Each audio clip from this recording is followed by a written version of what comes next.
In this video, I am going to show you how to top up your CJ Dropshipping Wallet for your business.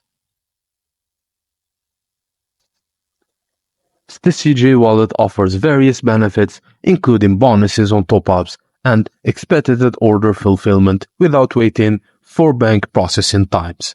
Let's dive into how it works. 1. Enter the amount and choose charging method. Log in to your CJ account and navigate to the wallet section. Next, enter the desired amount you want to add to your CJ wallet.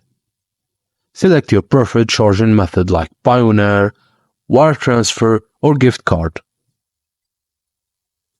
If you choose to pop up with a gift card, follow the prompts to redeem the gift card code and add the balance to your CJ wallet.